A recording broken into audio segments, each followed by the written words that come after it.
Hello there, kia ora. One of the common concerns around polling is how much it can simplify complex issues which impact everyday people. A simple question like, who would you vote for if an election were held today, doesn't really contain the nuance behind the decisions because for each of us, there's dozens of influences which can impact our political choices.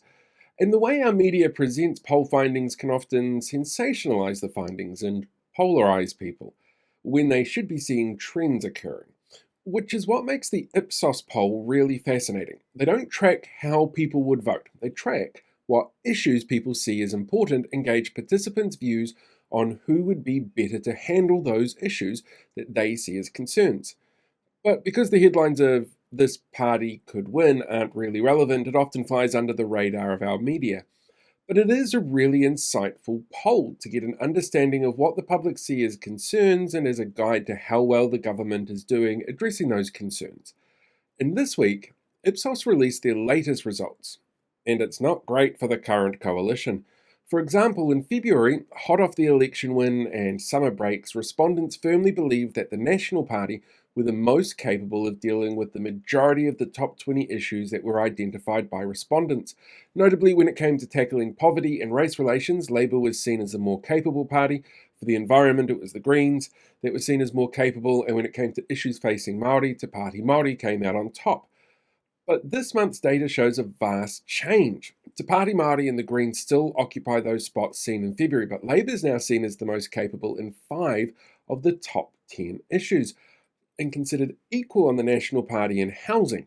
They've also equaled National on issues around immigration and drug and alcohol abuse.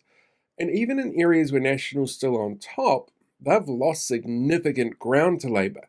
Now, it's impossible to know if this is a direct hit on National or if it's influenced by the coalition decisions and how often decisions made as part of a coalition agreement impact the dominant party when they're seen as unpopular by the public.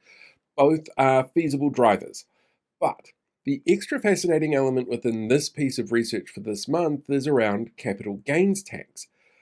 Ideologically, our coalition is dead set against any form of capital gains taxation. How else would our rich and sorted Prime Minister keep selling his rental properties and making lots of untaxed money? But it seems that his actions may have helped turn around the public opinion on the issue, with 65% of respondents now in support of some form of capital gains taxation.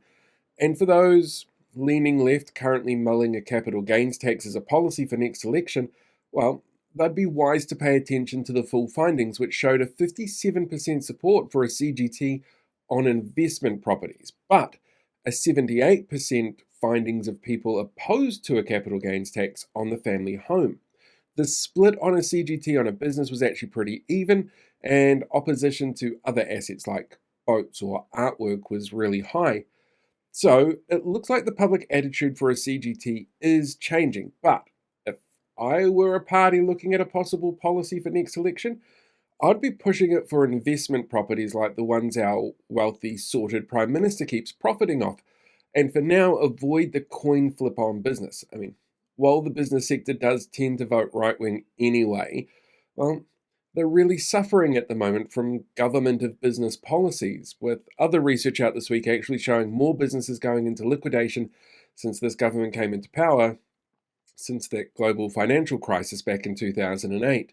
They're clearly having a tough enough time of it as it is. And most importantly, whoever's considering this needs to get the messaging right.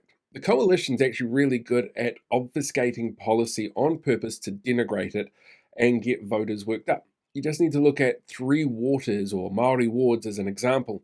So voters are rethinking the issues and how to best move forward and are open to change. All good signs for left-leaning parties, if they can take those findings on board.